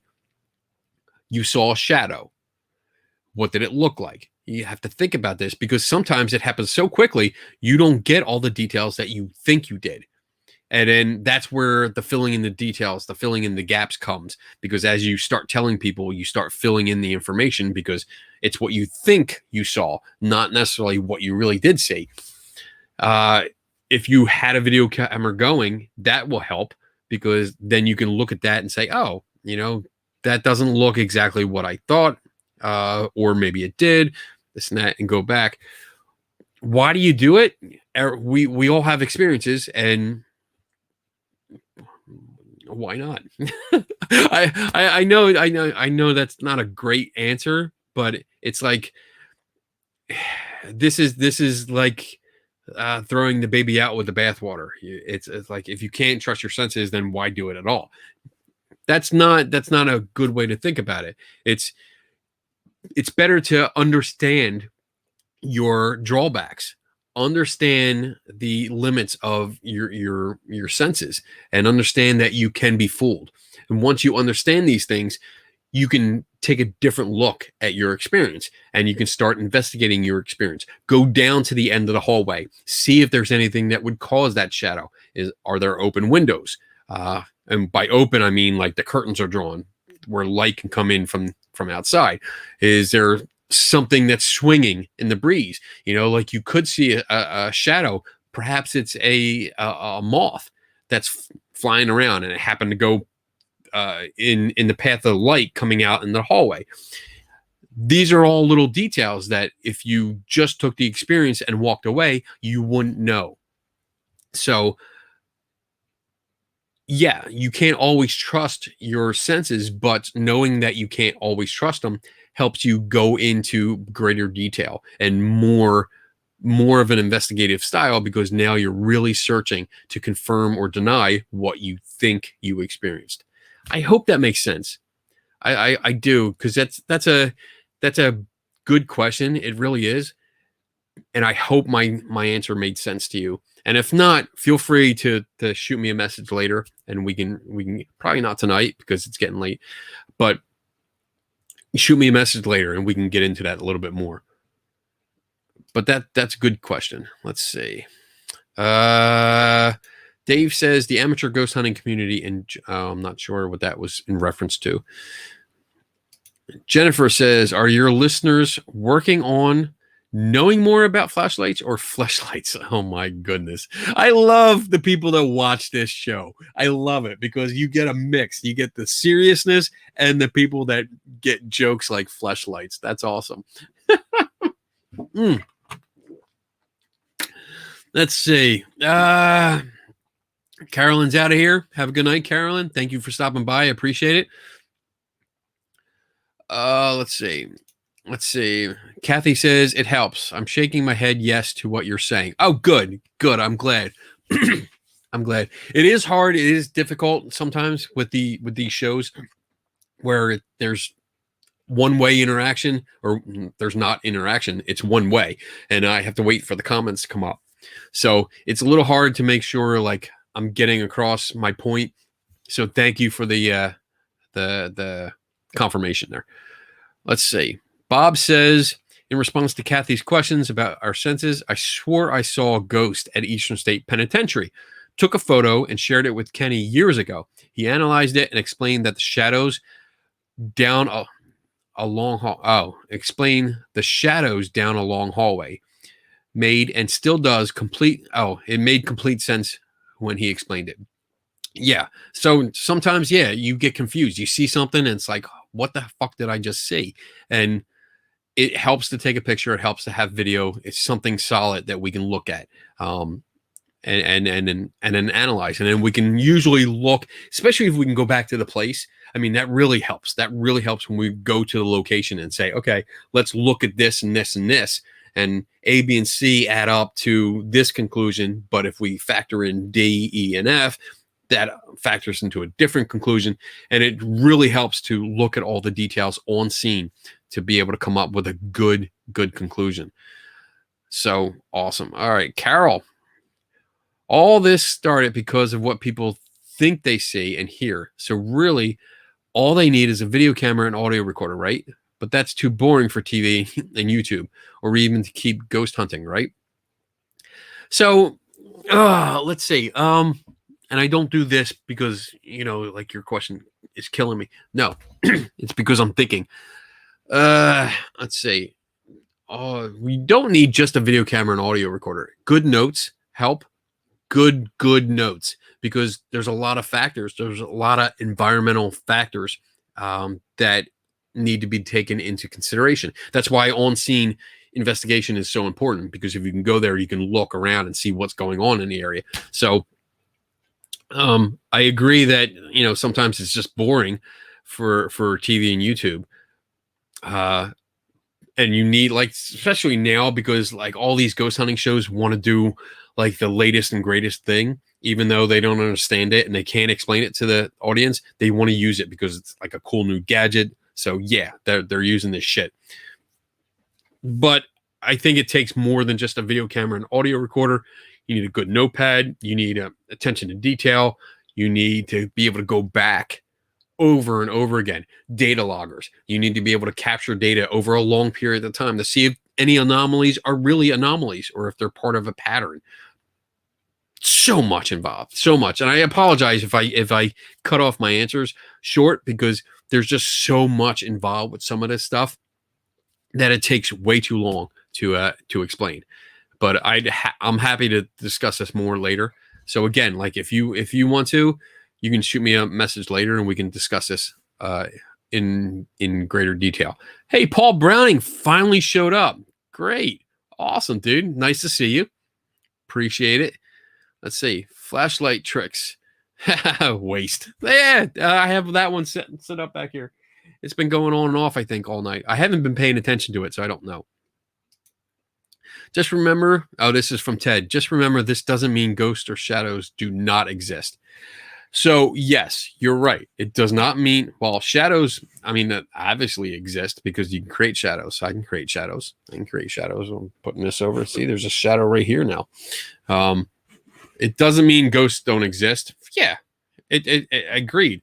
But it doesn't mean they do exist. And in order to improve your work, you need to start weeding out a lot of this bullshit equipment that people use and their horrible misunderstanding of what's going on. So, yeah. Let's see. Oh, Ted also comments, K2 garbage, Ghostbox garbage. So much garbage. I agree. All right, we're winding down here. I am finally at the last comment. So there it is. So I'm going to wrap this up. Don't freaking leave until I'm done this. So 8 minutes left. If you have like one last question, you can throw it up. I'll try to get to it. But I want to say a few things. First, I want to say that I'm going to put my cheaters on because I can't read shit. I do another podcast on Saturday nights when we can, called Three Tortured Souls. It's Saturdays, usually around 8 o'clock my time, which is Eastern. And it's me, Dave Schumacher, and Tim Vickers. And we basically put out a topic and we discuss it all night while we drink because, you know, I drink and that's what we all do. So tomorrow's topic is energy and it should be entertaining. Dave's going to head up the show, which is nice. We each take turns heading the show. And tomorrow is Dave's turn. And he's talking about energy. We're going to talk about real energy, forms of energy, and then how it is taken and misinterpreted with paranormal claims. So it should be real good topic, and I can't wait to really get into this. I also want to throw in there that I do K&D Adventures on YouTube with my wife. We go out on the weekends and we explore new places or old places, and we film everything. So we basically take you on a journey with you, or journey with us, through places. We've been to Concrete City, which is awesome. We've been to Ringing Rock Park. We've been to like Dinosaur Lake. We've been to a lot of places. So please look us up on YouTube and subscribe because we're looking to get to our goal at 100 subscribers. And I think we're at like 43 or something. If we hit 100, we get to customize our URL name. So we're really looking to do that. So if you have like 2 minutes, go on YouTube, find K&D Adventures - Kenny and Donna, and then subscribe, please. I do this every Friday night, Skeptical Help Bar. I broadcast on WLFE-DB Radio Network, which is a internet radio station, which I guess that earlier app that I talked about in the beginning of the show would pick up. And I also broadcast to my I Am Kenny Biddle Facebook page. I do it every Friday night. I try to. So if you are available, please come out and hang out with me, drink with me, ask questions. I want to give a shout out to my friend Howie Knoll. This is his business card. He did my logo. So if you look, like the logo that I use is based on, let's see, that picture back there that he did, that the trophy is in front of. I can move the trophy so you can see it better. So he did that sketch for me, and then I colorized it and added a few things. So thank you, Howie. Awesome job. I gave him a shout out in the first show that I did, but I wanted to give him a shout out because I talked to him today. I also did the abandoned Pennsylvania Turnpike with Dave Schumacher. That was one of our episodes of K&D Adventures. So really awesome. I think, let me see. I have a calendar. Before you guys go, before I sign off, I'm going to look at my calendar because I have some things coming up. Hopefully, if the quarantine is off, then there is I don't know if the Fort Mifflin Paracon is still on because that's June 6th. So I'm not sure if that's still on or not. But if it is, I'll have to check. I'll be there. I'll be at Fort Mifflin in Philadelphia, PA. I think I'm doing either a speaking engagement or a panel discussion, but it depends on if that's still going. What else do I have? The Gettysburg Battlefield Bash is July 24th, 25th, 26th. I will be there, and my wife will be there with her craft booth, and I will be there doing this thing, the Skeptical Help booth. I will be spreading my skepticism all over the conference. All over. And I think that's about it that I have scheduled because everything else has canceled so far, and I don't have anything else scheduled. So if you have a let's see, if you have a conference or event or like a meeting, like a monthly meeting thing, and you're looking for a skeptical point of view on a topic, I do lectures on solving mysteries and photography. I do Q&A.